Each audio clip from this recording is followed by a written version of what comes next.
Visit tayo sa farm guys. Ito na yung kakao natin. Tinanggalan natin ng mga ito guys, mga padrat. Kasi ano to, magpapadrat yung iba.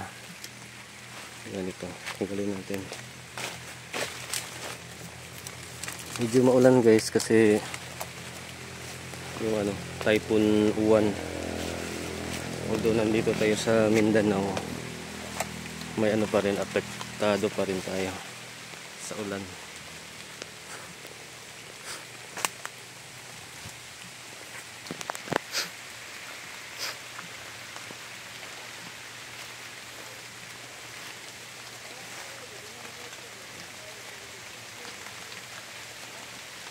Uwan pala guys, sa Bisaya is ulan din, ulan, parang ulan.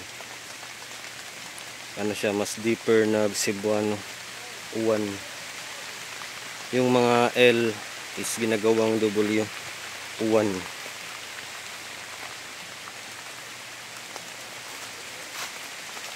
So yun, dyan siguro galing yung pangalan ng bagyo. Hindi ko alam baka may ibang meaning yun.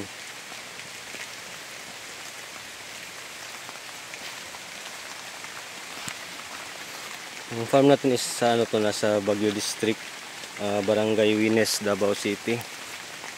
Medyo mataas. Mga 600 meters above sea level. Ayan. Tapos na yung durian season ng mga durian ko. Sa naman to, sa mga May, mamulaklak na naman to yung durian natin.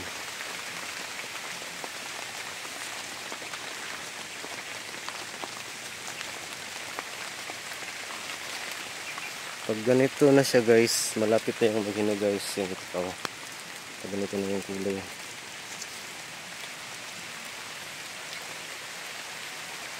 Tapos nag-grass cut tayo kanina, yan yung natin. Nakakagigil mag-grass cut guys. Kaya halos kada linggo na itong ginagrass cut ko. Pero hindi ko maubos itong 1,000 square meter. Yung lang, portion by portion. Yung medyo mas mataas yung damo, yun yung pinuputol natin.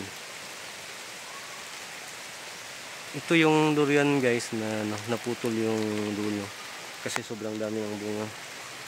Ngayon nag-usbong siya, may usbong siya dyan.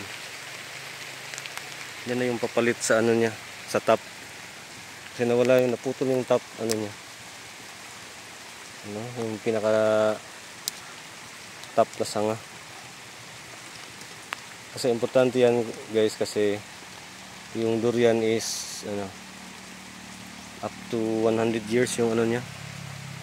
May mga centennial na puno, so siya, continuous growth talaga yung durian. Kaya pag naputol yung natin, yung kailangan niya ng top na usbong o top na branch para patuloy yung niya paglaki.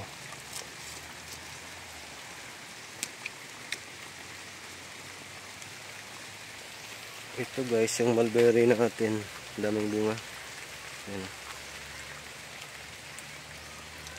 Tapos nilinisan ko din yan guys, kasi ang daming bugging o yung vines.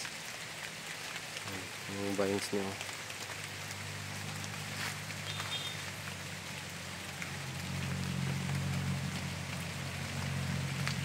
Ito yung kakao natin. Yung ibang kakao is hindi masyadong maraming bunga. Ito walang bunga. Ito isa lang. Ito yung pinakamarami ko guys. Yan, hinog na to. Ito. Harvest natin.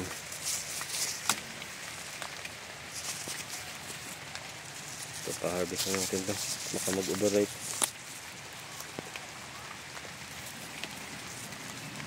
Ito din.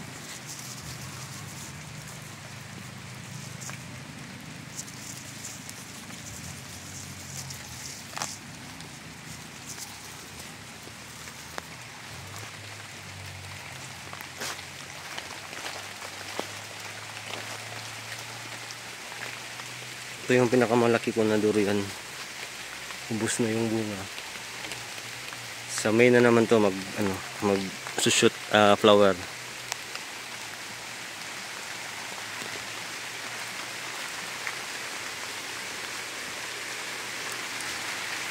Marami din to guys. Lumakas na yung ulan.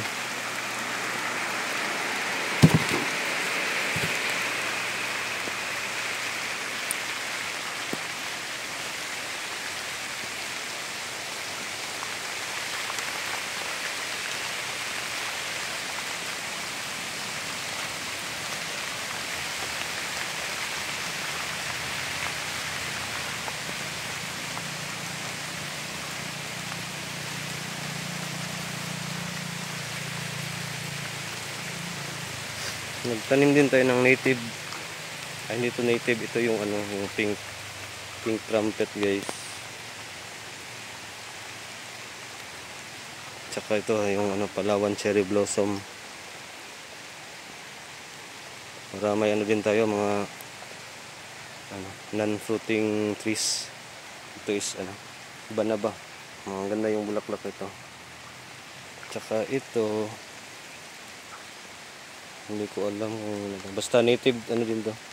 Nabili ko sa Shopee. Nabili ko ng nakabuto. Palawan cherry to. Ito yung grass cut ko guys.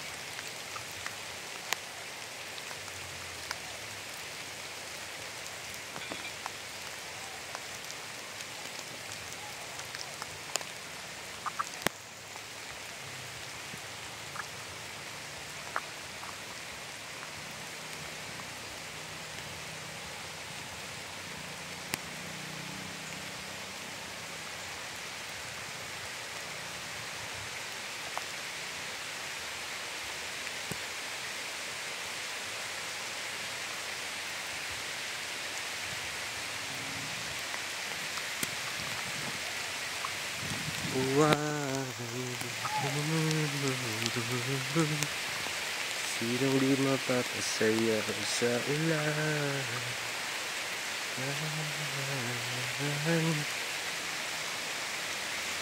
Uwan, pangalan ng bagyo. Kumusta kaya yung natin mga kababayan sa Luzon guys?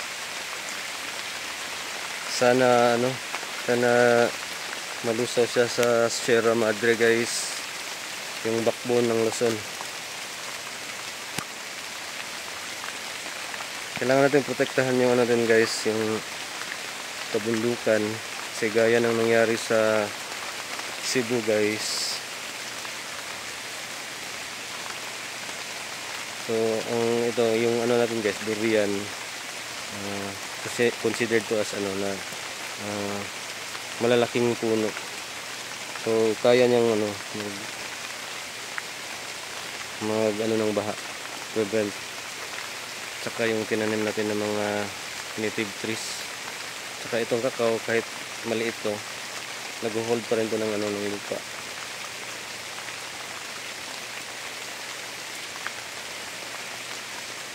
So sa Sierra Madre may plano yata yung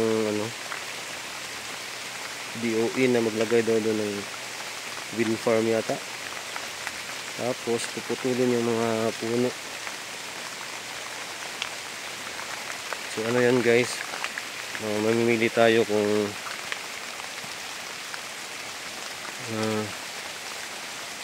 putulin ba natin yung puno o ipagpatuloy natin yung natin wind farm or progreso.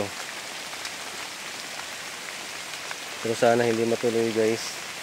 Maghanap na lang ng ibang alternatibo na renewable energy guys, para naman yung forest natin sa Sierra Madre.